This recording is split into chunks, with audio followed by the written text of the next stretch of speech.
Bismillahirrahmanirrahim. Assalamualaikum warahmatullahi wabarakatuh. Innal hamdalillah nahmaduhu wa nasta'inuhu wa nastaghfiruh wa na'udzu billahi ta'ala min shururi anfusina wa min sayyiati a'malina.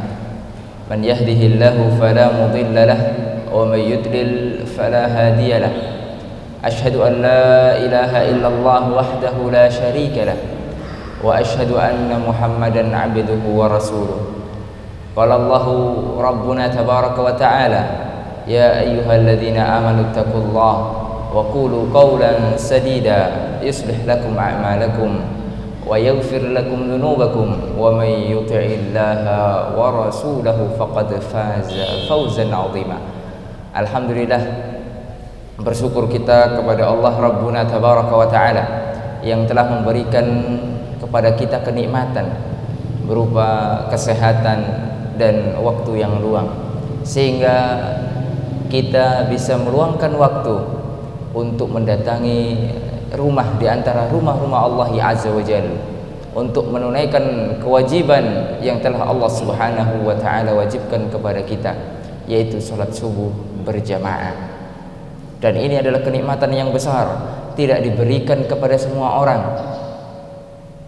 Dan pahala salat subuh berjamaah ini subhanallah luar biasa. Salat sunnahnya saja, kata Rasul sallallahu alaihi wasallam di dalam sebuah hadis yang sahih, rakaatul fajri khairun minad dunya wa ma fiha. 2 rakaat sebelum subuh, yaitu sunnah fajar atau qobliyah subuh, itu lebih baik dari dunia dan seisinya, subhanallah.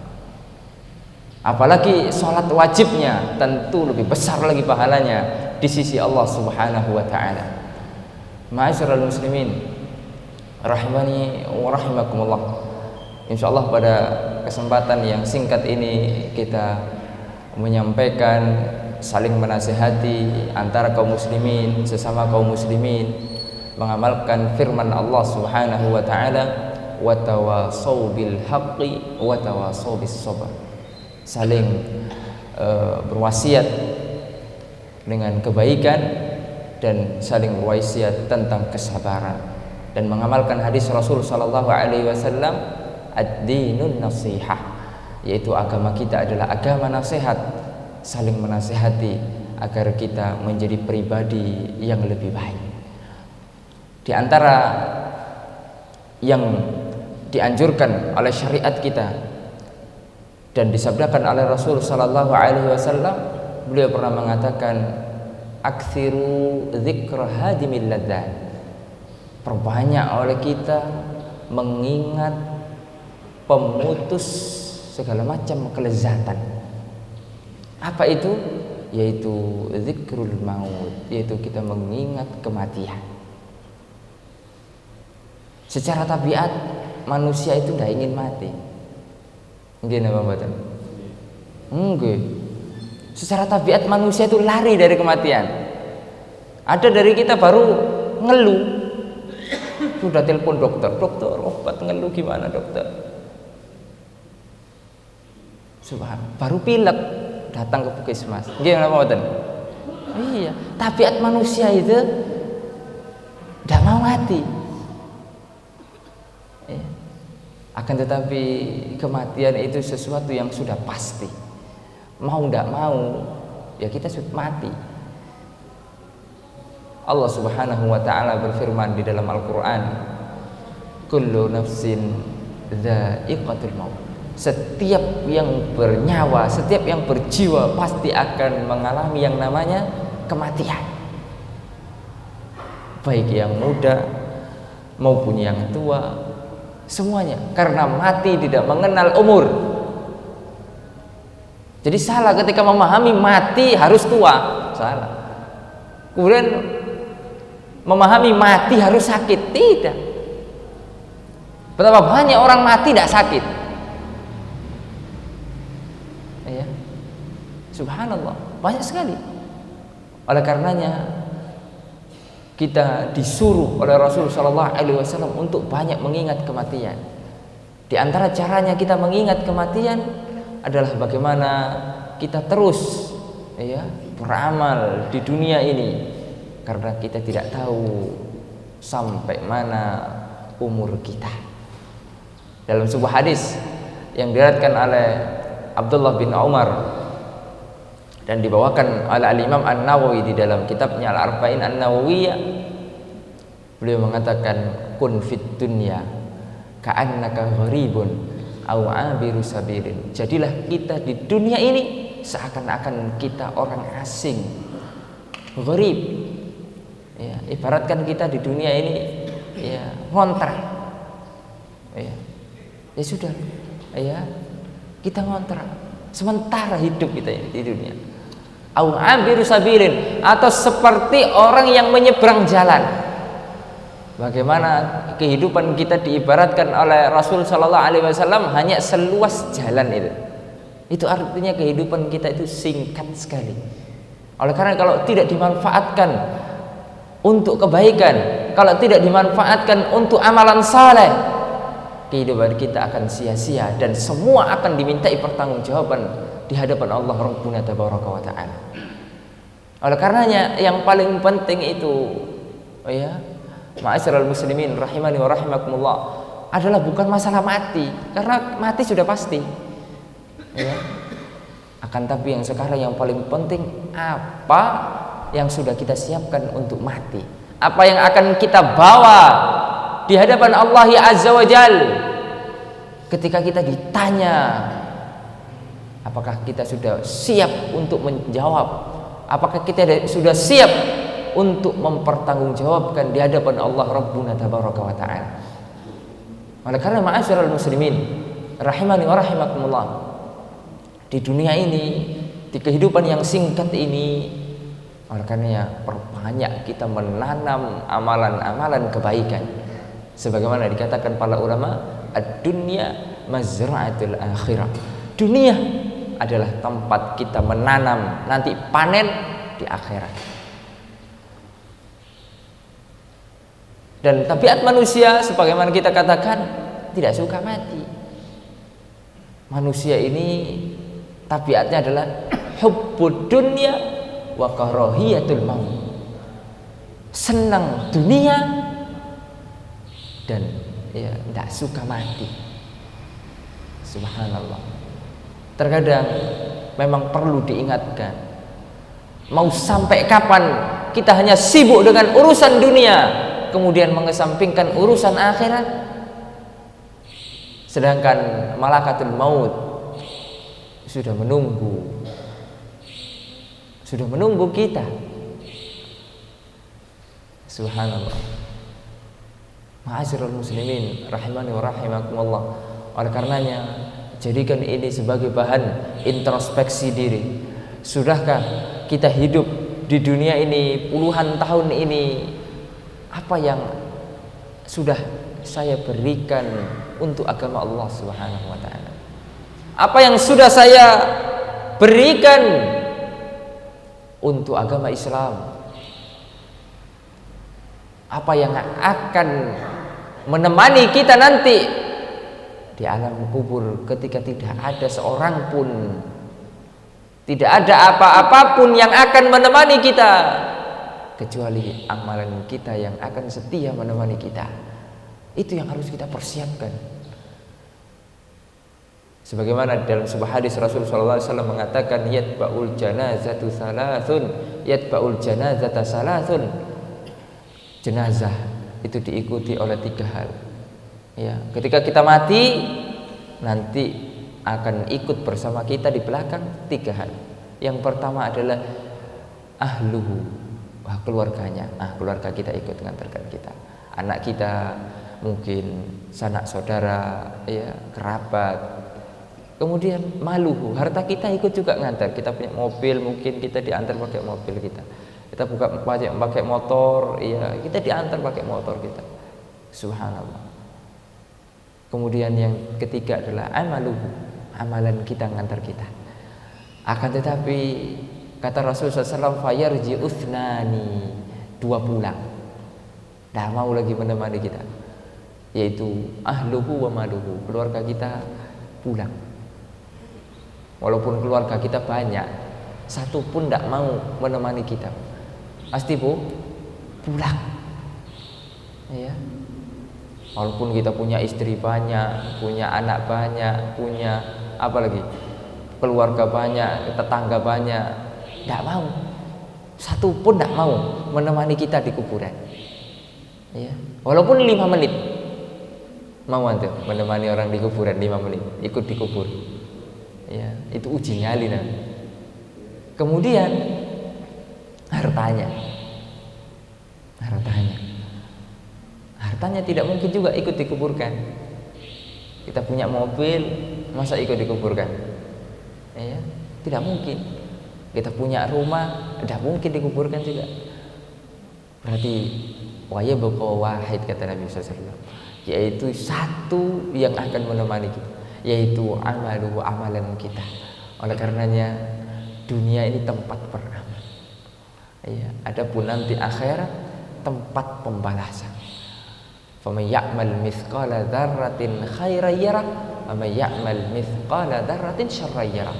Barang siapa yang beramal sekecil apapun akan melihat balasannya. Barang siapa yang beramal keburukan sekecil apapun akan melihat balasannya. Allah Subhanahu wa taala Maha Adil. Ya. Oleh karenanya, ayo sekarang kita giat beramal. Ya. Kematian sudah dekat. Tidak ada lagi waktu. Sampai kapan kita tergiur, kemudian tertipu dengan dunia ini? Ya. Dunia ini, kata Nabi Muhammad SAW, terlaknat semuanya.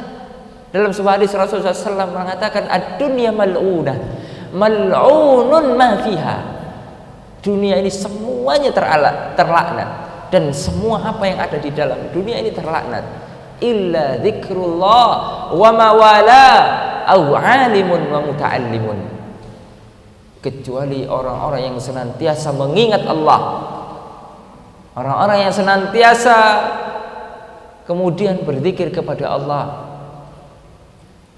seperti hadir kajian, ya, kemudian senantiasa dekat dengan Allah Azza wa Jalla. Itu yang termasuk, tidak termasuk yang terlaknat. Kemudian orang alim, ulama, orang berilmu, itu tidak terlaknat. Kemudian yang ketiga adalah muta'allim, yaitu orang yang belajar. Ya. Kalau kita jadi orang alim itu susah. Hafal Quran, hafal hadis, ya, bertakwa kepada Allah. Pokoknya banyak syaratnya. Bisa bahasa Arab. Kalau alim itu begitu.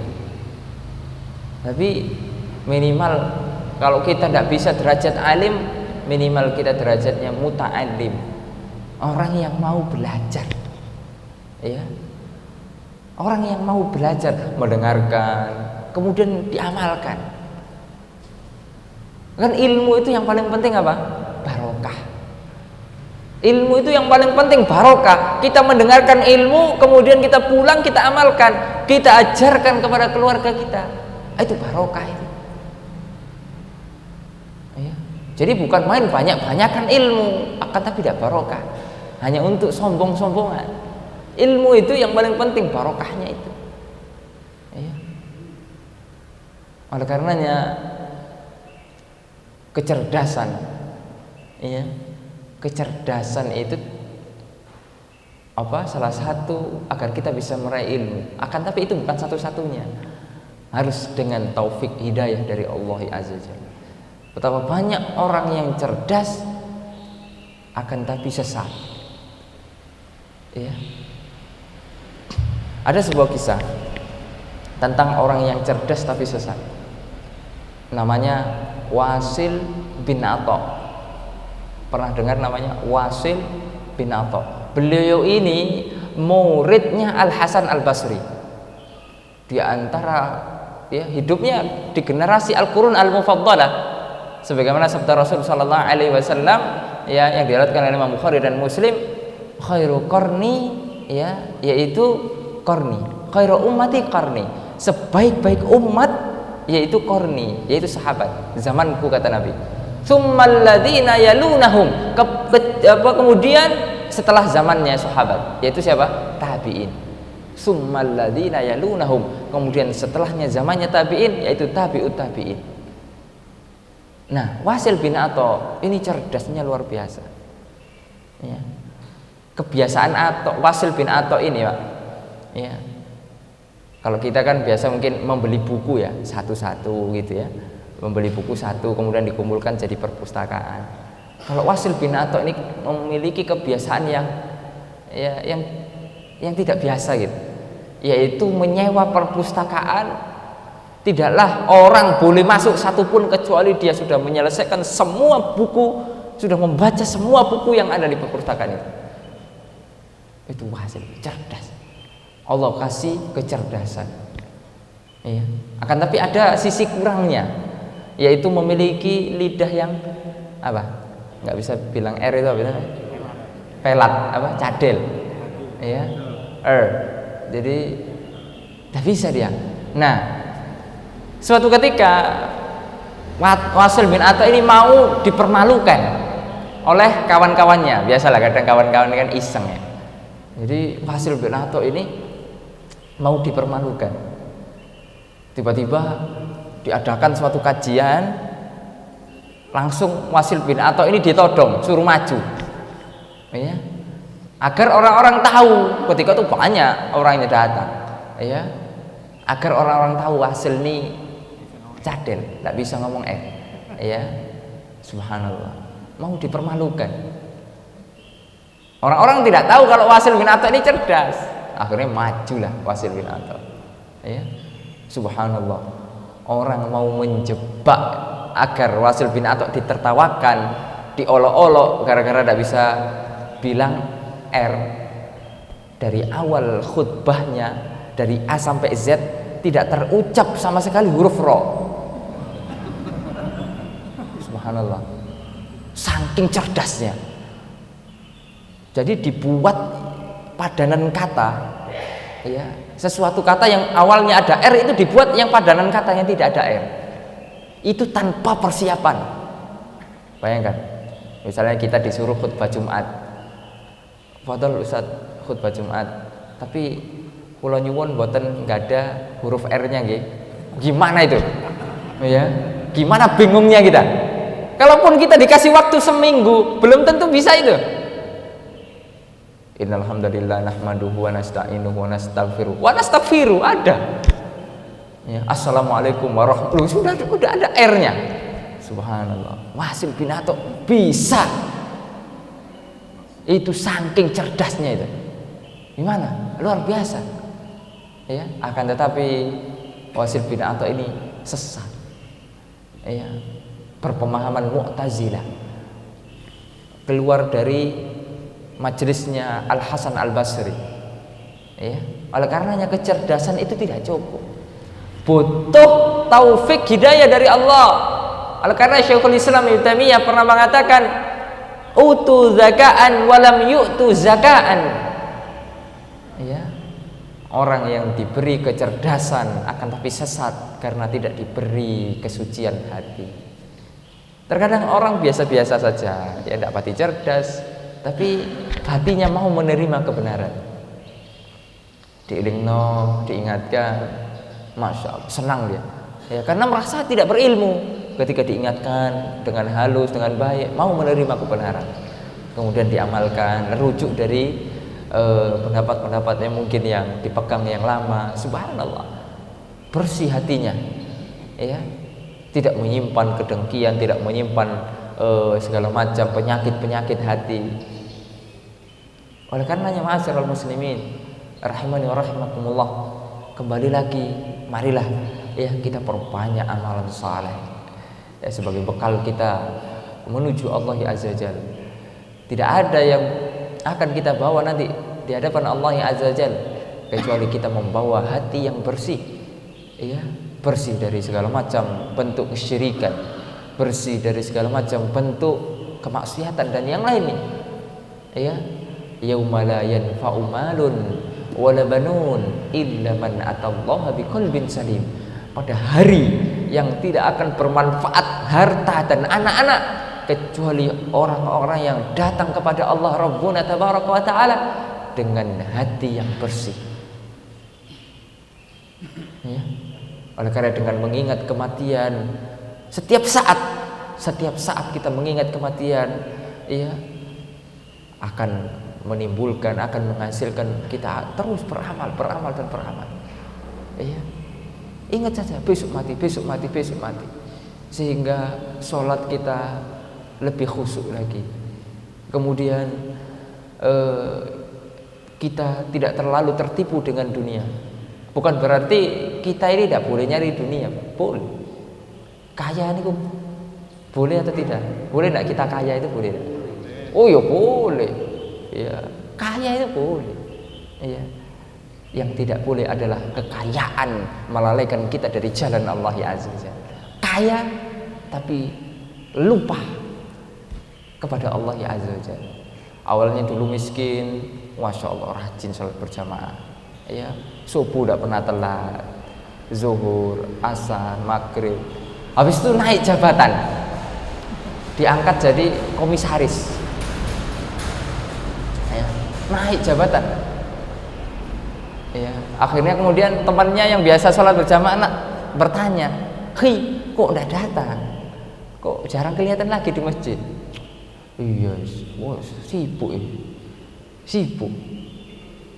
Jadi tidak ada waktu lagi untuk Allah Azza wa Jalla.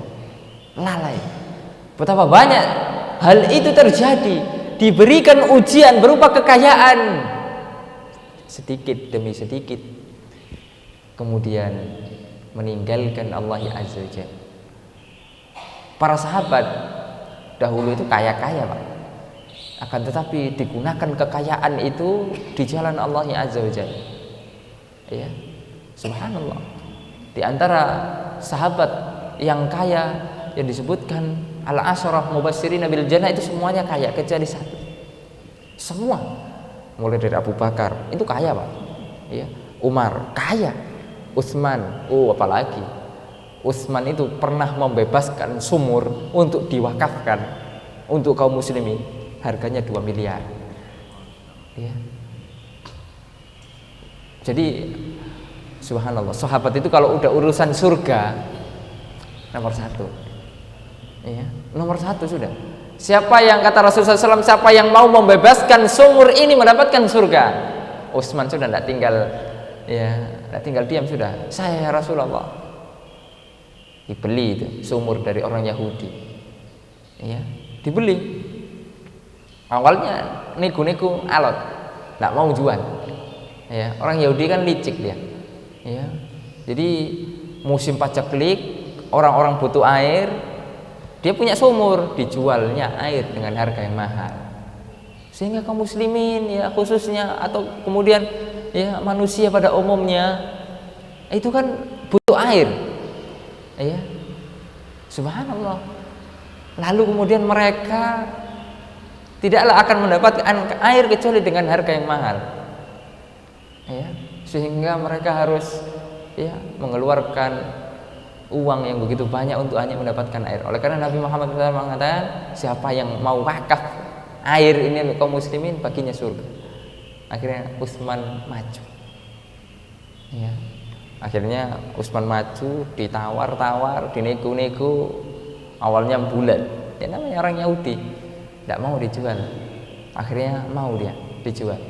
Ya, dibayar dengan harga 1 miliar. Orang Yahudi ini cerdas. Ya, jadi tidak mau dia dijual semuanya. Ya, jadi jatahnya Utsman sehari, jatahnya Yahudi sehari, sehari begitu. Ya. Akan tapi kekuatan Islam, kekuatan umat Islam ada pada wakaf. Ya. Utsman mewakafkan semuanya, tidak mengambil sepeser pun keuntungan dari air tersebut. Ya. Sehingga ketika jatahnya Utsman, masya Allah, semuanya diwakafkan untuk kaum muslimin. Sehingga orang-orang datang ketika gilirannya Utsman. Karena tabiat manusia suka yang gratisan. Nggih napa mboten? Ayo nggih. Ya, coba kalau di masjid ini, ya, wis dapat apa yang gratis-gratis itu, insyaallah rame. Ya, insyaallah rame. Ya, misalnya habis kajian dapat umroh gratis. Ya. Jangankan umroh, dapat soto gratis seneng nah. Oh, seneng. Ya. Jangankan jamaahnya, ustadznya ya seneng. Nggih, ustadznya ya seneng. Nah, itu tabiat manusia. Sehingga ketika giliran Utsman gratis, itu berbondong-bondong itu. Sampai ngantri. Nah, besoknya giliran Yahudi bayar. Kira-kira ramai atau sepi? Oh ya sepi. Itu berjalan beberapa hari, beberapa waktu, sehingga orang-orang Yahudi ini mikir, suwe-suwe bangkrut ini. Gara-gara Utsman ini bangkrut ini. Akhirnya Yahudi nyerah. Ya, nyerah. Subhanallah. Ya udahlah, beli semua lah. Ya, bayar aja semua. Akhirnya dibayar 1 M lagi, total semua menjadi milik kaum muslimin dengan harga 2 M. Sumur. Ya, belum lagi Abdurrahman bin Auf. Oh, ini kaya. Ya. Kaya raya. Thalhah bin Ubaidillah. Oh, kaya luar biasa. Ya. Thalhah itu subhanallah. Wafat. Istrinya 4, Pak. Thalhah. Ya. Thalhah ini istrinya 4. Ya. Subhanallah. Jadi sahabat itu hampir tidak ada istrinya yang 1. Ya. Kalau kita mau contoh sahabat ya gitu. Ya. Tidak ada, hampir tidak ada. Coba ya buka sejarah. Rata-rata. Ya. Tapi karena mereka ya mampu itu loh. Ya. Kalau bapak-bapak kan ngomong tok. Ya, seneng kalau sudah ngomong poligami. Sampai rumah takut. Ya, ngantuk. Ya, begitu. Oleh karena subhanallah. Thalhah bin Ubaidillah ini saking kayanya meninggalkan istri 4. Kalau istri kan mendapatkan warisan, kalau suami meninggal 1/8 karena ada ahli waris yang lain, 1/8. Ya. Itu setiap istri mendapatkan 80 juta dirham. 80 juta dirham. Ya. 1 dirhamnya misalnya 30.000 lah. Coba kalikan sendirilah. Ya. Terus banyak semuanya. Setiap istrinya itu kan menarik kekayaan. Sa'ad bin Abi Waqqas. Sa'ad bin Abi Waqqas kaya juga. Ya. Sampai Sa'ad bin Abi Waqqas itu punya istana. Ya. Jadi istananya Sa'ad bin Abi Waqqas itu berada sekarang kalau antum umroh di kota Madinah, kemudian mampir ke Jamiah Islamiyah, ya tempat kita belajar di Universitas Islam Madinah, itu di depan gerbangnya itu namanya ada daerah namanya Qasrus Sa'ad, istananya Sa'ad. Ya, itu antara gerbang dengan Wadi Akik. Ya, jadi di depan gerbang Universitas Madinah itu ada Wadi Akik. Wadi Akik itu kalau di sana namanya wadi, kalau di Indonesia namanya kali. Ya, sungai. Ya. Jadi di situ ada Qasrus Sa'ad. Dan kalau kira-kira kalau punya istana itu melarat nama soge? Enggak mungkin melarat, soge pasti. Ya, subhanallah. Semuanya 10 sahabat itu rata-rata kaya kecuali 1 sahabat. Kira-kira siapa? Ali bin Abi Thalib. Ya. Ali bin Abi Thalib ini tidak kaya karena tidak dapat warisan. Kenapa tidak dapat warisan? Hah? Ya bapaknya kafir. Siapa bapaknya? Abu Thalib. Karena di antara penghalang kita mendapatkan warisan adalah apa? Ya, yaitu beda agama. Subhanallah. Akan tetapi dengan kesederhanaannya, ya, dengan berbagai macam kekurangan, akan tapi ya, mereka semuanya sahabat yang mulia. Ya, digunakan kekayaan mereka di jalan Allah ya Azza wa Jalla. Sehingga ketika ada proyek-proyek akhirat nomor 1, ya, bangun masjid, semua kasih. Wakaf, pondok pesantren, semua kasih. Jadi hartanya itu tidak sampai ke hatinya, tidak bingung. Ya. Kalau kita sudah tertipu dengan dunia, jadi harta kita ini, subhanallah, ada di hati kita. Jadi kehilangan sedikit, baru infak 100.000 aja udah mikir, ya tidak bisa tidur, baru infak 100.000. Ini bahaya ini Pak. Ya, subhanallah. Karena manusia ini memang jiwa-jiwa kikirnya itu ada, ya. Oleh karenanya ma'asyiral muslimin rahimani wa rahimakumullah, dengan mengingat kematian sehingga apa yang kita miliki sekarang, ya, itu bisa kita keluarkan di jalan Allah Azza wa Jalla. Ya. Di antara juga kiat kita mengingat kematian, bagaimana kita berziarah kubur. Ya, sering-sering kemudian berziarah kubur. Rasulullah SAW mengatakan kuntu nahaitukum an ziyaratil kubur fazuruha fa innaha tudzakirukumul akhirah. Dahulu saya melarang ziarah kubur, ya, akan tapi sekarang berziarahlah, karena berziarah kubur fungsinya ada dua, yaitu agar kita mengingat kematian, mengingat hari akhir, ya. Akan tapi ziarah kubur sekarang miris. Orang ketika menguburkan jenazah tidaklah dia mengingat kematian, malah bercanda dengan temannya, malah ketawa-ketawa. Sedangkan ada yang turun, ya, ada yang diturunkan ke liang lahat, kita masih tertawa-tertawa. Sudah mati hati kita ini, ya. Waliyadzubillah.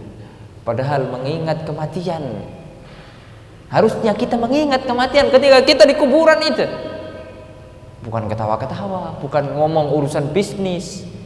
Jadi kalau di kuburan itu fokus kita mengingat dosa-dosa kita, kita mengingat kematian. Ya. Akan tapi kita ketemu teman lama, ada teman mati, kemudian dibicarakan di kuburan itu, di samping kuburan. Saya nyambut apa rek? Ya. Ada proyek apa? Bagi-bagi proyeknya ini. Subhanallah, masih teringat dengan dunia. Apakah tidak bisa dibicarakan di waktu yang lain, di tempat yang lain? Kenapa harus di kuburan? Karena di kuburan itu kita dianjurkan untuk mengingat kematian. Bagaimana kita harus meneteskan air mata ketika kita melihat saudara kita mengalami kematian, pasti kita akan menyusul. Oleh karena di antara doa masuk kubur apa? Assalamualaikum ya ahlad diyar minal mu'minina wal muslimin fa inna insyaallahu bikum lahiqun. Ya, keselamatan bagi kalian, kesejahteraan bagi kalian wahai penghuni kubur dari kalangan kaum muslimin, dari kalangan kaum mukminin, orang-orang yang beriman. Kami insyaallah akan menyusul seperti kalian. Mungkin kita sekarang mengantarkan, mungkin sekarang kita mengangkat. Pasti ada saatnya kita akan diangkat. Mungkin kita akan menurunkan jenazah sekarang. Ada saatnya kita akan diturunkan. Oleh karenanya ma'asyiral muslimin rahimani wa rahimakumullah, dengan kehidupan yang singkat ini, ya, umur umat Nabi Muhammad SAW itu antara 60 sampai 70 tahun saja. Nabi Muhammad SAW mengatakan a'maru ummati ma baina sittini wa sab'in. Umur umatku, kata Rasul, antara 60 sampai 70 tahun. Wa aqallu man tajawaza dzalik, sangat sedikit yang melampaui itu. Kalaupun ada yang melampaui sampai 70 ke atas, itu bonus. Ya, itu bonus. Oleh karenanya kalau kita sudah usia yang sepuh, maka persiapkanlah, apalagi yang akan kita cari di dunia ini kecuali mempersiapkan bekal kematian. Ya. Sudah hidup ibadah saja kepada Allah Azza wa Jalla. Ya. Kita diberikan umur panjang sampai 60-70 tahun, kita gunakan itu untuk waktu-waktu kita untuk ibadah semuanya kepada Allah Azza wa Jalla. Karena itu nanti yang akan menjadi teman kita, yang akan menjadi bekal kita nanti menghadap Allah Azza wa Jalla. Ma'asyiral muslimin rahimani wa rahimakumullah. Kemudian janganlah pernah kita lari atau kemudian kita bersembunyi dari kematian. Tidak akan mungkin bisa. Ya, fa innahu mulaqikum. Ya, kematian itu akan mendatangi kalian walaupun di tempat yang jauh, di tempat yang terpencil, akan datang kematiannya. Walau kuntum, kata Allah SWT, fi burujin musyayyadah, walaupun kalian berada di benteng yang sangat kokoh, mentang-mentang kaya, takut dengan mati, tidak mau mati, bikin, ya mungkin kerjanya kontraktor, bikin besi tempat di bawah tanah yang kokoh, yang tidak bisa roboh, yang tidak kena gempa, untuk lari dari kematian. Tidak mungkin bisa. Kalau sudah waktunya mati, kita akan mati. Oleh karena subhanallah, ya, perbanyaklah kita mengingat kematian, perbanyak amal saleh, ya, karena subhanallah.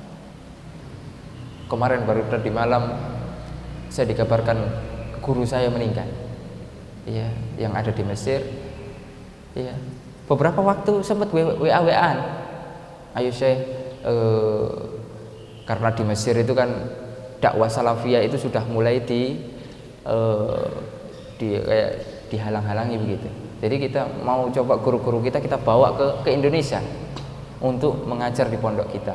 Aisyah mungkin bisa ngajar lah di pondok kita daripada di Mesir, kemudian tidak ada muridnya, tidak ada ini dan itu. Kita WA-WA-an. Insya Allah kita mau survei dulu. Antum tidak usah siapkan biaya, biar saya pakai biaya pribadi. Ya, sudah beberapa waktu yang lalu. Subhanallah. Ya umur tidak tahu. Ya, tadi malam beliau wafat. Ya, rahimahullah rahmatan wasi'ah. Ya, subhanallah. Akan tapi beliau wafat meninggalkan berbagai macam muallafat, banyak tulisannya.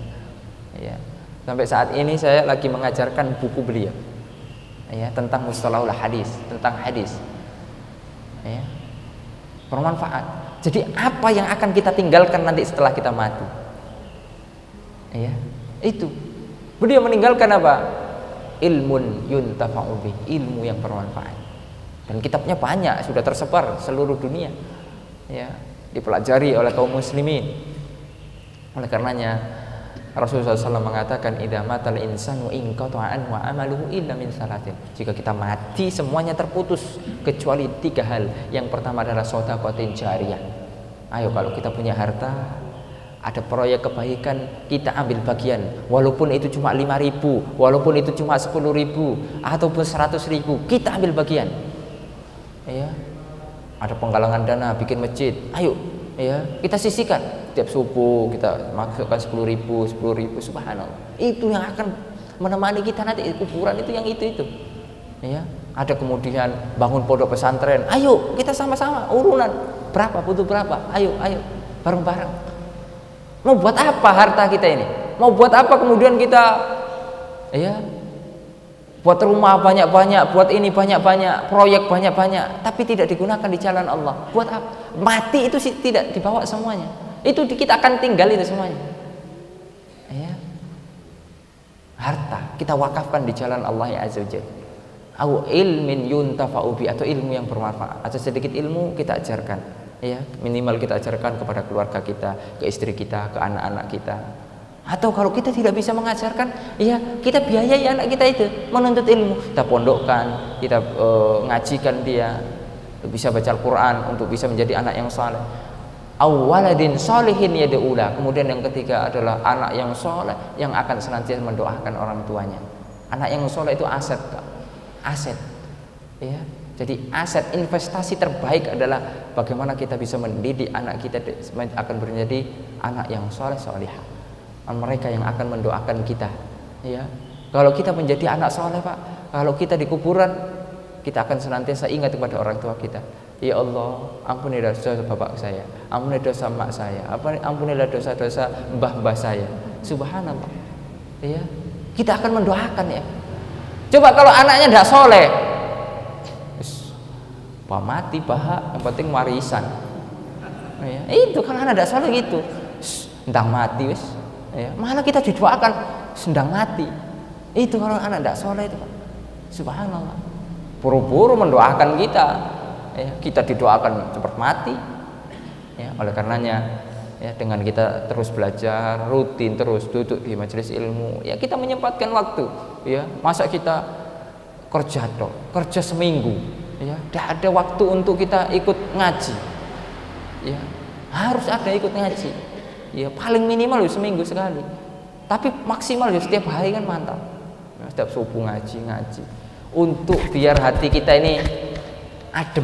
Kalau kita mendengarkan ayat Allah, kita mendengarkan hadis Rasulullah SAW, itu hati kita tenang. Mengingat Allah ya azza wajalla, hati kita tenang. Ya, mungkin yang sedikit ini bisa bermanfaat.